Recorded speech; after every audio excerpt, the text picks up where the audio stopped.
முத்தழகு சீரியல்ல நாளைக்கு என்ன நடக்க போகுதுன்னு பார்க்கலாம். முத்தழகும் பூமியும் போட்டோ ஸ்டூடியோல நிறைய போட்டோஸ் எடுத்துட்டு சந்தோஷமா வெளியில வர்றாங்க. அதை பார்த்துட்டு ஸ்வர்ணம், என்ன பூ முடிச்ச மாதிரி தெரியுது, உங்க அம்மா என்ன பூ முடிச்சிட்டாங்களா அப்படின்னு கேக்குறாங்க. இல்ல ஒண்ணும் இல்ல அப்படின்னு சொல்லிட்டு, நான் சொன்னா நீங்க தப்பா நினைக்க கூடாது அப்படின்னு நடந்த எல்லா விஷயத்தையுமே சொன்னதுக்கிட்ட சொல்றாங்க முத்தழகு. இல்லாம ஸ்டூடியோக்கு போற வரைக்கும் எனக்கு இது தெரியாது அப்படின்னு சொல்றாங்க.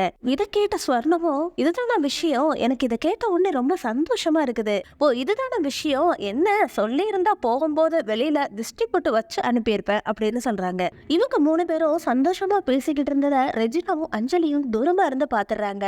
உடனே ரெஜினா அஞ்சலிய மாடிக்கு கூட்டிட்டு போய், பாத்தியா உன்னை யார் இந்த வீட்டுல மதிக்கிறா, உனக்கு இந்த வீட்டுல மரியாதையே கிடையாது அப்படின்னு சொல்றாங்க. ரெஜினா சொல்றாங்க, முத்தழகும் பூமியும் இந்த வீட்டுல இருக்கிற வரைக்கும் உன்னால ஒரு காரியமும் பண்ண முடியாது.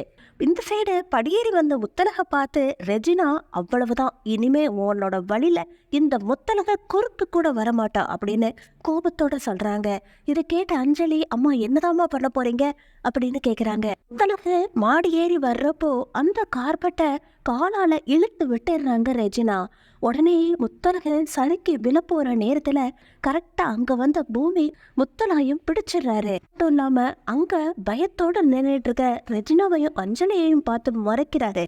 அதை பார்த்துட்டு முத்தழகு, நல்ல வேலைங்க நீங்க வந்து பிடிச்சுக்கிட்டீங்க, இல்லாட்டி என்னோட வயிற்றுல வளர்ற குழந்தைக்கு என்னவாயிருக்கும் அப்படின்னு முத்தழகு பதட்டப்படுறாங்க. இதை கேட்ட பூமி, நீ வலிக்கு இந்த மாதிரி விழுறதுக்கே ரெஜினாவும் அஞ்சலியும் தான் காரணம் அப்படின்னு சொன்னா ரொம்ப பதட்டப்படுவாளே அப்படின்னு பூமி, நீ இனிமே இந்த வீட்டுல ரொம்ப கவனமா இருக்கணும் அப்படின்னு சொல்றாரு. முத்தழகு, சரி நான் ட்ரெஸ் சேஞ்ச் பண்ணிட்டு வந்துடுறேன் அப்படின்னு ரூம்குள்ள போனதுக்கு அப்புறமா பூமி ரெஜினா அஞ்சலி ரூம்குள்ள வந்து கோபத்துல கத்த ஆரம்பிக்கிறாரு. நீங்க என்ன பண்ணீங்கிறத நானும் பார்த்துக்கிட்டு தான் இருந்தேன். அந்த விஷயத்த முத்தழகு கிட்ட சொன்னா முத்தழகு வருத்தப்படுவாளேங்கிற காரணத்துக்காக தான் சொல்லல.